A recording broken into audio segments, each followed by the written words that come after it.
Hey guys, it's Cameron here and welcome back to the channel. Today I've got a really interesting video for you. It is how I go about researching a stock that is a potential investment. Now obviously this isn't advice, this is just simply what I do. I'm not telling you how to do it, but I thought it'd be helpful to know how I do it, and you could maybe take some of the key ideas from it and help develop the way you go around researching a stock and making sure you're going in enough detail to actually make sure you understand it enough to make an investment. First of all, I thought it would be great to start off by talking about how I actually come up with a lot of the ideas that I get. So one of the key ones that I get ideas from is 13Fs, which is the regulatory form from that the SEC requires for all investors with over 100 million in assets to declare every quarter. So this allows us to find out what the guru investors are buying and selling in each quarter, and this can be a great source of ideas for investments that you potentially could research and be good ideas, because it's already passed a lot of their screening process, so therefore it might already be a great investment. You've just got to realise if you can understand their thesis as well as if you can actually understand the company. I also get a lot of ideas from social media, so you'll find on Twitter there's a lot of like FinTwit, so there's a lot of different people on Twitter, very smart people that come up with ideas, and I follow quite a lot of them, and they come up with ideas and I can research into them more. I also follow a few people on Substack, and they have some really interesting, especially small cap ideas. I also get quite a few ideas from Value Investors Club, which is where people post their thesis on companies and what they think is a good investment, and that's a really good source of another investment idea. It's absolutely free.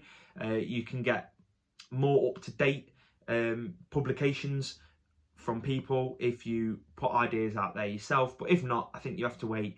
I think it's 30 or 45 days you've got to wait before you can start reading people's ideas, but it's still a really good source. And then also podcasts. There's loads of financial podcasts out there that I listen to, and there's plenty more that I don't, and there's some great ideas and discussions that come up in them. And I only use this as an idea. I don't just go out from these ideas and just go and buy the stock. I make sure to do all the next steps to make sure I really understand the company. So one of the first things I do once I've got an idea is I go on to Ticker, and I just simply go through all the different financial statements to make sure that the company roughly looks like a sound company. Now, there's only so much you can get from the financial statements, and there might be something within the thesis that you've found on this idea that means that they have loads of debt, or they have some sort of issue. They might be going through a short-term issue and the financials don't look as great, but this thesis that you've just read or someone's been speaking about saying that they think they're going to do a turnaround. So you can't read everything from the financials, but they definitely are a good place to start. So the first one I start on is the profit and loss, or the income statement.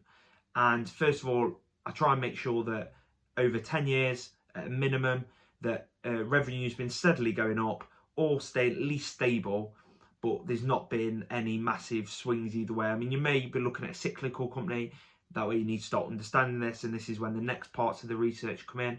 But just on a holistic view, you're just looking for a nice steady up on the revenue. And then you're also looking for a lot of the profit margins, so gross profit, making sure they're stable or going up as well. You also want to be looking at on the income statement on Ticker, it gives you at the very bottom shares outstanding. You want to be making sure that shares outstanding aren't rapidly going up, because if they are, that means shareholders are getting diluted. Now, there might be something within the thesis that is accounting for this rapid share count increase, because the company might be growing that quick that actually it might be growing shares at 10% a year, but the company's growing at 30%, so that it can be compensated for that. But on a whole, we don't really want to be getting diluted at all. I mean, you can see some of the serial acquirers at the moment that have to sell shares at the start to fund the acquisitions, and then eventually get to a point where these acquisitions self-fund themselves. But on a whole, you don't really want to be seeing an increase in share count, not rapidly anyway. Next, we're on to the balance sheet. So the balance sheet, the main things you're looking at is looking at the cash. Yeah, you want to see that cash is staying stable. It's not a massive point, but you also don't want to see too much cash, because too much cash means the company might not have the opportunities to actually reinvest this cash back into the company, and it's actually getting wasted just sitting on the balance sheet, because actually inflation is eating away in it, etc, etc.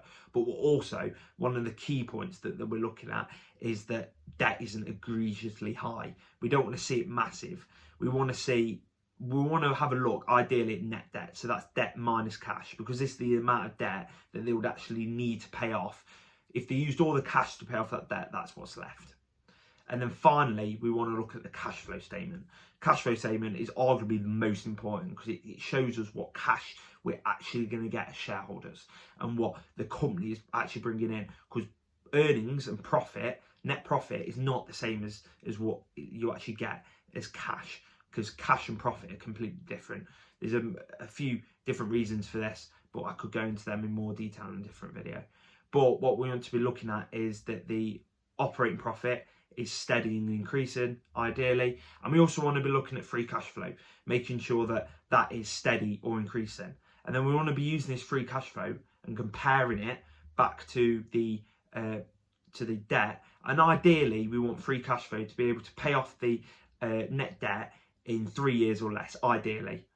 Because too much debt, that's the main killer for a company. You look at all the big guru investors like Guy Spear, Monish Pabrai, Warren Buffett, they all say debt is the problem with the company. That is the main cause of why people end up having their investments go to zero. So we want to be really careful about debt. And then also we want to be looking at key financial ratios, such as return on invested capital and return on equity.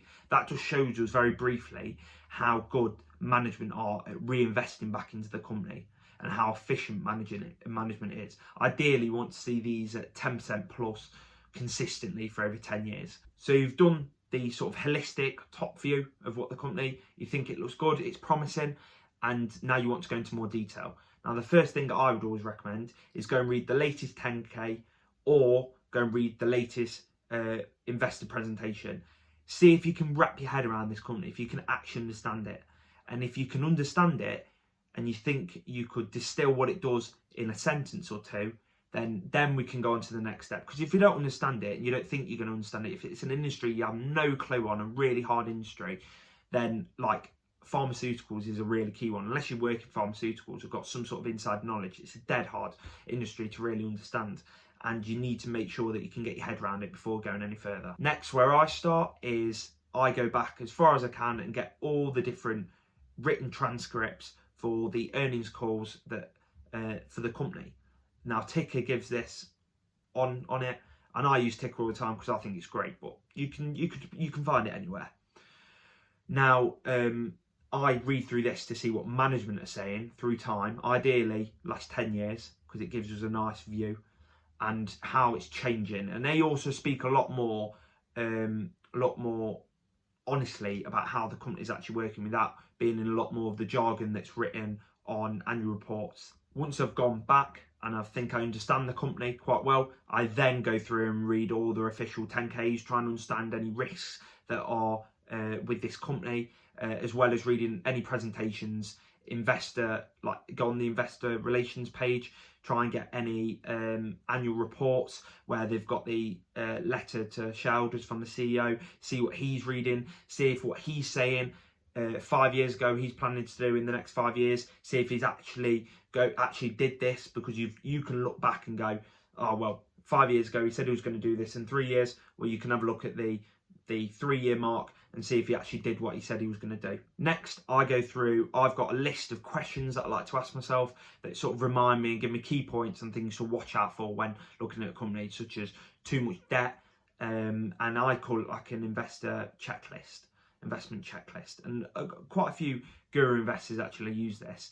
I know Monish Pabrai uses it, and Guy Spear as well. And they're just questions to prompt to make sure you're not forgetting key parts. But things like, has it got an intrinsic competitive advantage? Things like this that really have to make you think about, do you really understand this company? And also simple questions like, can you distill what this company does simply in a line or two? Next, I go through and have a look at its main competitors. I try and read the 10Ks on its main competitors, like 3 or 4 main competitors, try and understand how the company you're looking at investing in fits in the industry as a whole and what makes it better than all these other companies. Yeah, and then I also try to read up any write-ups on Value Investors Club or anything else that have contradicting opinions to what I think, so I can understand both sides. And then I try to always do what Charlie Munger does. At the end of my checklist, I have a little paragraph, which is I always try to write, which is about inverting, which is what Charlie Munger says: invert, always invert. And that is to make sure what is the worst, if your thesis was completely wrong, what is the worst that can happen? What would make this company go drastically wrong? For example, the company starts to lose popularity, it loses 50% of its revenue, and then it can't service its debt, and then when it can't service its debt, it has to go into Chapter 11 bankruptcy, etc, etc. That's the worst sort of scenario, and you've got to think the probabilities of this actually happening. Lastly, and only once I think I can truly understand this company and everything I've read about it. And a key point to say here is actually, just because you've done all this research doesn't mean you should feel obliged to actually have to invest in this company. For size, it might not be at the right price, so you just wait. But also, you might get to the end of this and realise, actually, no, I don't think. You might get to the competition side and actually, no, I don't think it has got an intrinsic characteristic. And that's absolutely fine. It's all a learning exercise at the end of the day. You might think I've wasted a month of reading up all these different reports and everything else, and I'm not even going to invest it into the company. But you shouldn't think about rushing. You should only really have to do 1 or 2 investments a year. Warren Buffett says about the punch card analogy: if you could only have a punch card with 20 holes on it, and you could only have 20 investments in your life, you'd think very hard about these. So you don't actually have to invest, and therefore you shouldn't have to feel obliged to actually invest just because you spent all this time. At the end of the day, you still learned something, and you can go away from this and actually use that knowledge potentially down the line when a company in the same industry gets interesting, and you already have a back knowledge of all this information anyway. So definitely don't think you've wasted time. But if you do think it ticks all your boxes, and that it's and you understand it truly, now you need to come up with an intrinsic value, a value that you think this company is worth. And then only then you want to apply a margin of safety to this, and you want to try and get it for this price. Now, if it's not there right now, you might have to be patient and wait for a short-term issue or something else to happen where the stock gets to the price. But don't go rushing into it, because that's when you can have a great company, but if you overpay for it, it can be a poor investment. Hopefully this video's helped to understand how I go about actually researching a stock and making sure that you've got the depth of detail, knowledge that you need to make sure that you're making a sound investment. So if you've enjoyed this video and you'd like to see more, drop it a like, and also make sure you subscribe to see more content like this. And if you've got any questions about my methods, please drop them down below in the comment section. I'll be more than happy to reply, and I'll see you on the next video. Bye.